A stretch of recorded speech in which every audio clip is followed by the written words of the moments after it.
Damn, that picture. Jesus, okay. I wanted to get that down. Hey, welcome everybody to the first ever conference, 100% focused and dedicated to sales development. Give it up. Okay, I first of all want to thank everybody who came out for this, all the attendees, all the sponsors, all the speakers. You guys in this room is the next generation of sales development, what's going to push sales development forward. So one more big round of applause. Thank you guys. Especially to Connected Sell for our platinum sponsor. First of all, I just want to take a quick pulse of the audience, okay? How many folks, you can just give me some applause, are proud to be involved in sales development?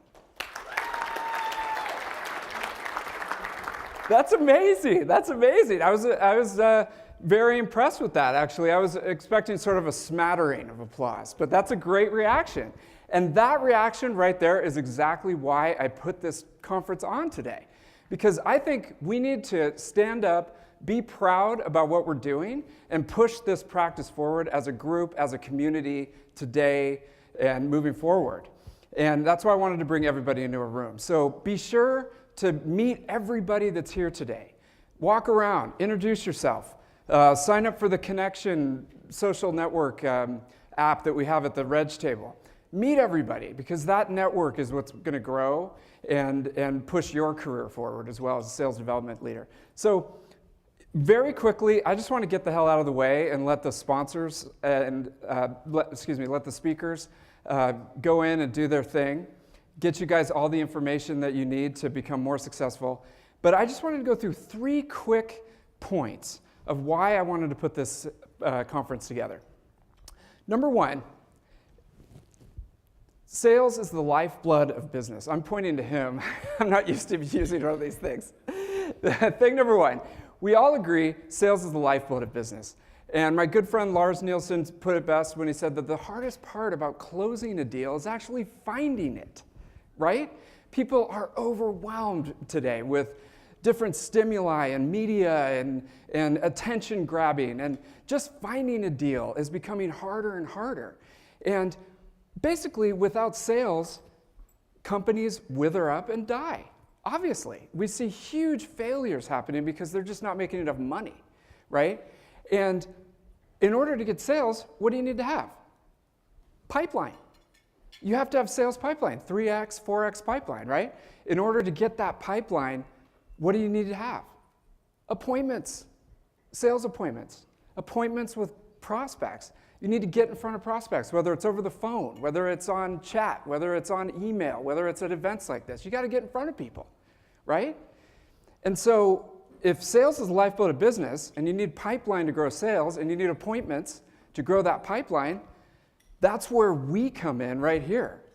And so one of the biggest reasons that I wanted to start this is because sales development has got to become a strategic imperative at companies. If it's not, then I ask you, who's going to do this? Okay?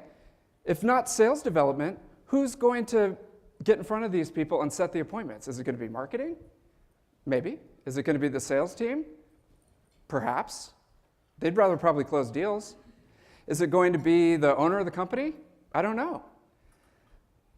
I think we would all agree that it's going to be the sales development team.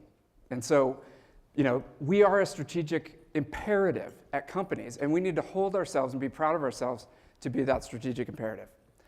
Next quick point, buyers are demanding more sophistication, okay? We need to push this practice forward. We can't just put people on the phone, give them a phone book and say, hey, go for it.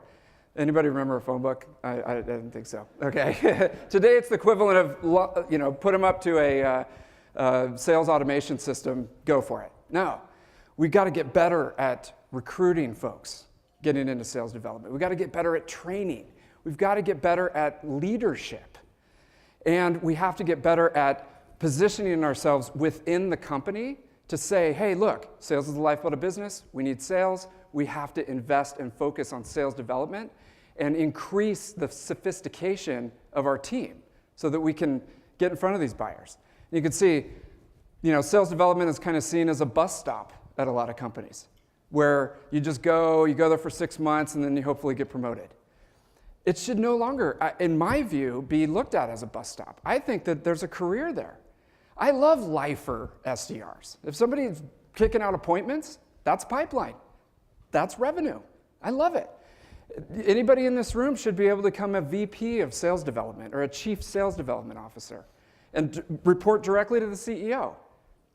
Why are we still talking about where should sales development report to? Marketing or sales or ops? Screw that debate. Like, let's put a stake in the heart of that thing. Sales development should report to sales development, in my view. Okay, it's that important. And finally, if anybody is old and they remember this slide, okay, very quickly, winter is coming, ladies and gentlemen. And you don't have to be like a macroeconomic genius to understand that we've been in a progression for several years. We've been in a wash of funny money that's being printed. VCs are throwing out millions of dollars at these companies that just fail, right? This can't go on very much longer. And when you get outside of the Silicon Valley bubble, the companies realize that you can't operate like this for very much longer. You know, you just look at the news, the chaos. I mean, we've been in a progression for a long time. Winter is coming, ladies and gentlemen. And we'll take it back to the original slide. What is the lifeblood of business? Okay, sales. How do you get sales? Pipeline. How do you get pipeline? You get in front of prospective customers. And that's where sales development comes in. So I want you guys to, you know, leave you on a high note. We have an amazing, amazing group of people here. We've got amazing technology, excuse me, and an amazing, humongous picture of my face. We have an amazing group of people. You can learn to put together a more sophisticated program that'll get in front of buyers, that'll cause those appointments, and piece it together so it's customized for your company and elevate yourself as a proud sales development professional. So I'm going to get out of the way. First guest today is Mr. Henry Schuck, the CEO of Discover.org, a great friend of mine and someone who I'm very, very proud to announce to come on up on the stage and impart his wisdom as a sales development leader. Henry?